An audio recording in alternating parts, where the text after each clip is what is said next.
Algerian diplomat Lakhdar Brahimi, former UN negotiator for Haiti, Afghanistan, Lebanon, Iraq, most recently for Syria. Thank you for speaking with us here on France 24. Thank you for having me. As we're talking, the UN's envoy is here in Paris to talk about Yemen.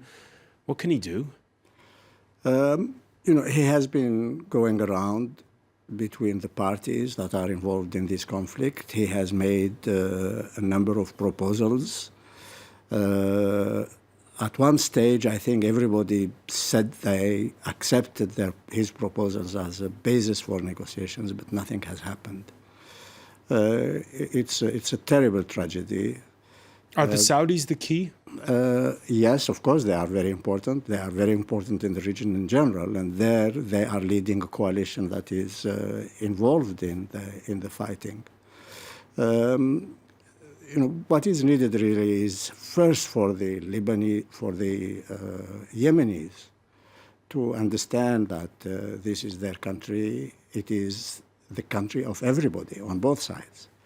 And the Yemenis have had in the past feuds amongst themselves, and they have solved them. So they have a very big responsibility to now reach out to one another. They haven't in the proper manner. And also the parties that are involved in the conflict from outside, supporting one side or the other, have got to understand that in these days, these kind of wars are not won. Nobody can win a war like this. All right, and you heard the growing alarm over the killing of civilians, 2/3 of the victims in Yemen, civilians. Before his meeting with the French foreign minister for the UN envoy, Jean-Marc Ayrault was asked about France selling weapons to the Saudis, who are then bombing civilians.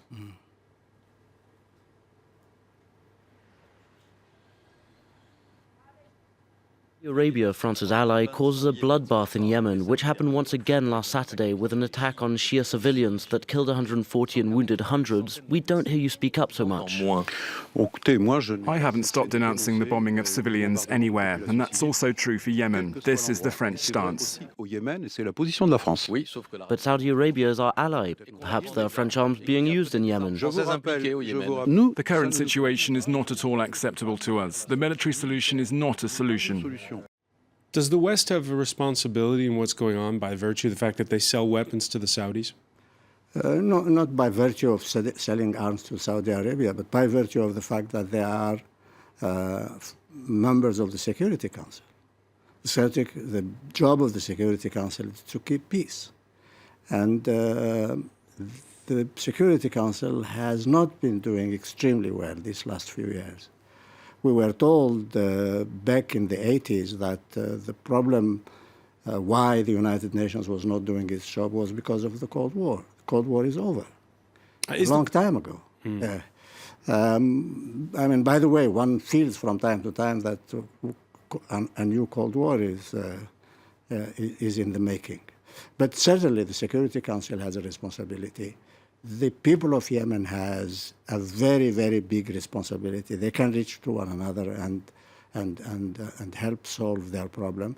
Their neighbors, instead of feeding the war, should really help the Yemenis solve the problem, not fight a war. All right, you're mentioning how sometimes you feel like the Cold War is back. Certainly, we saw those dueling resolutions over the weekend on Syria. It seems as though right now the Security Council is not the place to go if you want to try to get peace in Syria.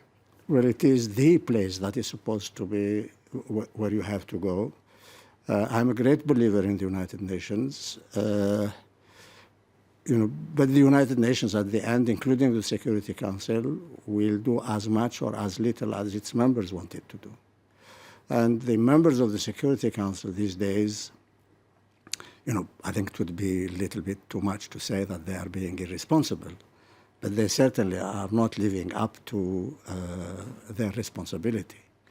These two resolutions last week on Syria, I've met quite a few people over the weekend who asked me to explain why there was two resolutions, why both were vetoed.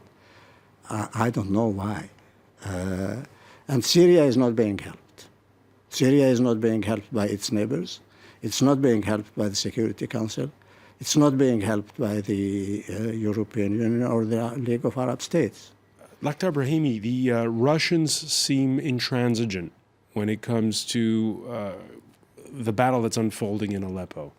At this particular point in time, how do you get a compromise? It doesn't seem possible. Yes, it doesn't seem possible, but you see, only the impossible is worth of working on. In Syria, I mean, Aleppo is the last stage of a nightmare that has been going for 5 years. The Russians, I think one has to recognize, to give them credit for the fact that their analysis originally of what was happening in Syria was much better than anybody else's. I believed very, very much in the possibility of cooperation between the Americans and the Russians to lay the ground for a solution to the Syrian crisis. Right. I still think that is indispensable, and that is the only way. That's the only way to go. Still hope, then, you're saying. Lakhdar Brahimi, many thanks for speaking with us here on France 24. Thank you very much indeed.